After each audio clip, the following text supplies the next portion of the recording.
Hi friends! Telangana రాష్ట్ర ప్రజలందరికీ అదిరిపే శుభవార్త. ఆసరా చేయుత పెన్షన్‌లు భారీగా అయితే పెంచారండి. పెంచిన డబ్బులు ఎప్పుడు ఇస్తారనేసి ప్రజలైతే చాలా వృద్ధులు, వితంతువులు, ఒంటరి మహిళలు, వికలాంగులు ఆతృతతో అయితే ఎదురు చూస్తున్నారు. మరి పాతవారు, కొత్తవారు కూడా ఎదురు చూస్తున్నారు. మరి ఎప్పుడు ఇస్తారో అదే విధంగా 2 నెలల డబ్బులు ఇస్తారా లేదా?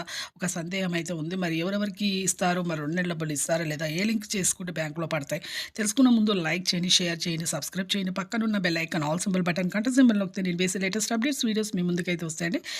ఇక లేట్ చేయకుండా అయితే వీడియోలకైతే వెళ్ళిపోదాం. పాతవారికి, వృద్ధులకి, వితంతువులకి, ఒంటరి మహిళ 4000, వికలాంగులకి 6000, అలాగే ఇక ఎంపీసీఐ లింక్ చేసుకోండి, ఈకేవైసీ చేసుకోండి. అలాగే ప్రతి ఒక్కరికి మార్చ్, ఏప్రిల్ డబ్బులైతే మీకైతే బ్యాంకుల్లో అయితే పడతాయి 2 నెలల డబ్బులు.